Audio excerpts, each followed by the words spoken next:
जय श्री कृष्णा, जय गुरुदेव। साथियों, हम पढ़ रहे थे क्लास 10 के मानव अंग वाले चैप्टर को, जिसमें हमने पहला पढ़ा था इसमें पाचन तंत्र। अभी मैं बता रहा हूँ कि ऑनलाइन क्लासेज के माध्यम से गीताराम गुरुकुल का एकमात्र उद्देश्य है कि आप सभी जो भी स्टूडेंट घर पर बैठे हैं वो नियमित रूप से कुछ न कुछ अध्ययन करते हैं। आप सभी से निवेदन रहेगा, आप अपने नियमित मार्केट से जो भी आपके कक्षा 10 के सिलेबस के अनुसार हमारे जो भी बुक्स हैं उसको परचेज करें, घर पर लेके आए और ऑनलाइन क्लासेस के माध्यम से जो टॉपिक कराया जा रहा है उस टॉपिक को पहले ऑनलाइन हमारे यूट्यूब चैनल को देखें, फिर उसके बाद किताब के द्वारा समझते हुए आप उसको पूर्ण रूप से तैयार करें। अब देखते हैं, हमने पढ़ा था मानव तंत्र के अंदर पाचन तंत्र। पाचन तंत्र का मैंने सीधा सा बताया था भोजन की जो क्रिया है जिसके द्वारा हमारा एकमात्र उद्देश्य होता है कि भोजन के द्वारा हम ऊर्जा की प्राप्ति कैसे कर सकते हैं उसको लेकर। तो पाचन तंत्र को हमने पढ़ा था विभिन्न स्टेप में, जैसे कि मुख से मुख हुआ या मुखरश्मि, विग्रहश्मि, अमाशय, छोटियां, बड़ियां और मधुआ। मतलब इस मुख के द्वारा भोजन को शरीर में ग्रहण किया जाता है, जहाँ दांतों के द्वारा भोजन को तोड़ा जाता है और हमारे जीभ है वो भोजन को आगे भेजने में मदद करती है। और फिर यहाँ से होते हुए भोजन मुख हुआ जिसे हम ग्रसनी बोलते हैं, ग्रसनी से होते हुए आप ग्रसनी, ग्रसनी से अमाशय, अमाशय छोटियां, छोटियां से बड़ियां और बड़ियां से मधुआ। मतलब बड़ी आंत तक भोजन का पूर्ण रूप से पोषण हो जाता है और जो भी अवशिष्ट बचता है वो इस मधुद्वार के द्वारा शरीर से बाहर त्याग दिया जाता है। इस प्रकार हमने इस पाचन तंत्र की प्रमुख भूमिका को पढ़ा था और किस तरह पाचन की क्रिया होती है। अब समझने की बात है कि यह एक मार्ग है जिसके द्वारा भोजन को पचाया जाता है। अब इसके साथ में पाचन ग्रंथियां होती हैं जो भोजन को पचाने में मदद करती हैं, जिसके द्वारा विभिन्न अलग अलग एंजाइमों का स्त्राव किया जाता है और इन स्त्राव के द्वारा ही ये पाचन ग्रंथियां भोजन को पूर्ण रूप से पचाने में और पौष्टिक बनाने में मदद करती है। सबसे पहले है ध्यान रखना है कि पाचन ग्रंथियां 3 प्रकार की हैं, जिसमें सबसे पहले लाल ग्रंथि, फिर यकृत और फिर अग्नाशय। लाल ग्रंथि जो हमारे मुख गुहा के अंदर जीभ है, ठीक है, जहां से लार का निर्माण होता है, ठीक है, हमारे इस वाले हिस्से से। तो यहाँ से ये भोजन को पचाने में किस प्रकार मदद करती है उसको हम देखते हैं। लार ग्रंथि है वो आपके मुंह में लार उत्पन्न करती है। लार एक सिरमी तरल तथा एक चिपचिपे श्लेष्मा का स्मरण है। एक सिरमी और श्लेष्मा चिपचिपा द्रव है, ठीक है।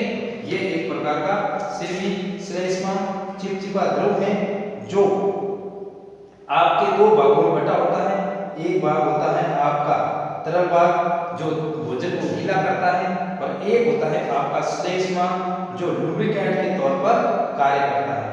लार का प्रमुख कार्य है भोजन में उपस्थित स्टार्च को मुख में, भोजन में जो स्टार्च है इसकी उपस्थिति को पाचन करना, स्टार्च का पाचन करना। भोजन में जो स्टार्च पाया जाता है जिसे मंड बोलते हैं, क्या बोलते हैं? मंड, ठीक है। स्टार्च को पाचन क्रिया में पाचन करना यह इस लार ग्रंथि का प्रमुख कार्य है। भोजन को चिपना वो घुलनशील बनाती है तथा साथ ही यह हमारे दांतों, मुख गुहिका व जीभ, यह लार ग्रंथि वो हमारे दांतों, हमारी मुख गुहिका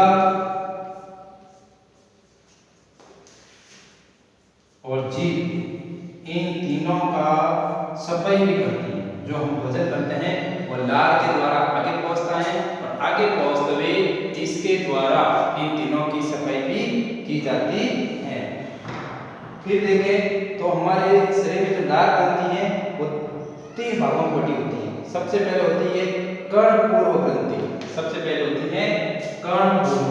लार ग्रंथि की बात करें तो सबसे पहले है कर्णपूर्व ग्रंथि। कर्णपूर्व ग्रंथि, देखो इस ग्रंथि का क्या भाग है? कर्णपूर्व ग्रंथि है, यह हमारे शरीर में सिरमी का तरल स्त्राव करती हैं तथा गालों में पाई जाती हैं। जो हमारे ये गाल हैं, इन गालों के मध्य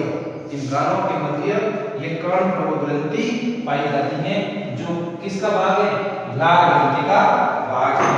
फिर दूसरा देखो आप इसी के साथ अधोजंग ग्रंथि, यह भी एक मिश्रित ग्रंथि है जिससे तरल तथा श्लेष्मिक स्त्राव होता है। कैसी ग्रंथि है? अधोजंग।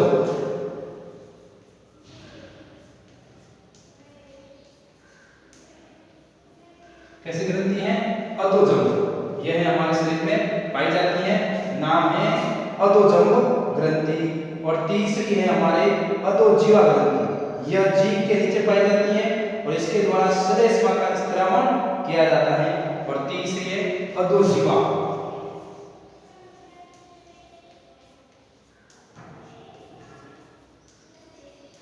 तीसरी कौन सी है? अधोजीवा। और कहाँ पाई जाती है? जीभ के नीचे। कहाँ पाई जाती है? जीभ के नीचे। और इसके द्वारा श्लेष्मा का स्त्रावण किया जाता है। अब देखो आगे, पाचन ग्रंथि, लाल ग्रंथि हो गया, यकृत हो गया, अग्नाशय हो गया। लाल ग्रंथि तीन प्रकार की होती है, कर्ण प्रभु ग्रंथि, अधोजंग ग्रंथि और अधोजीवा जीभ ग्रंथि। ठीक है। मेन कार्य लाल ग्रंथि का भोजन में स्टार्च का पाचन करना। फिर देखते हैं आपके यकृत ग्रंथि का क्या कार्य है? यह भी एक पाचन ग्रंथि है। यह मध्य पट के नीचे लगभग त्रिकोणाकार, यह मानव शरीर में उपस्थित सबसे बड़ी और महत्वपूर्ण ग्रंथि है और इसका वजन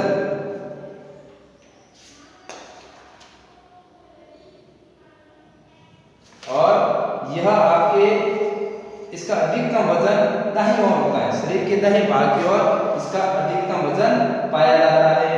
यकृत करीब 1 लाख छोटी षटकोणीय संरचनात्मक व क्रियात्मक इकाई है। 1 लाख छोटी षटकोणीय संरचनात्मक व क्रियात्मक इकाई है यकृत। फिर देखते हैं यकृत के साथ और क्या नहीं जुड़ता है। यकृत करीब 1 लाख षटकोणीय संरचनात्मक और कार्यात्मक इकाई है जिन्हें यकृत पालिया कहा जाता है, जिसके द्वारा यकृत का निर्माण होता है। फिर देखते हैं आपकी तीसरी ग्रंथि अग्नाशय। तीसरी कौन सी है? अग्नाशय। अग्नाशय ग्रंथि का हमारे शरीर में क्या रोल रहता है? किस प्रकार ये पाचन, भोजन के पाचन में मदद करती है? अग्नाशय ग्रंथि को देखते हैं। अग्नाशय ग्रंथि यह एक मिश्रित ग्रंथि है जो अंतःस्त्रावी हार्मोन इंसुलिन व ग्लूकेगॉन तथा बहिस्त्रावी अग्नाशय रस का स्त्राव करती है। सबसे महत्वपूर्ण कौन सा है? Insulin hormone. कौन सा है? इंसुलिन। इंसुलिन हार्मोन का बढ़ना या कम होना अग्नाशय ग्रंथि के द्वारा होता है। इसमें 3 कोशिकाएं होती है, अल्फा, बीटा और गामा। ठीक है। ये तीनों मिलकर इंसुलिन के स्त्राव को कंट्रोल करती है। शुगर जैसी, मधुमेह जैसी बीमारियों में ये अग्नाशय ग्रंथि का काम करने का तरीका अब नॉर्मल हो जाता है और इंसुलिन की मात्रा बढ़ना मतलब शरीर में शुगर बढ़ता है, इंसुलिन की मात्रा कम होना मतलब शरीर में शुगर की मात्रा कम हो जाती है। तो जो शुगर की बीमारी होती है उसमें प्रमुख कारण होता है अग्नाशय ग्रंथि का सामान्य क्रिया से हट जाना और असामान्य क्रिया करते रहना। ठीक है। अब इसके द्वारा और देखिए आप, यह ग्रंथि यकृत ग्रसित ग्रंथि से घिरी रहती है। यह 6 से 8 इंच लंबी अग्नाशय ग्रंथि है, वो 6 से 8 इंच लंबी यू आकार की होती है। कैसी होती है दोस्तों? यू आकार की। 6 से 8 इंच लंबी यू आकार की ग्रंथि होती है।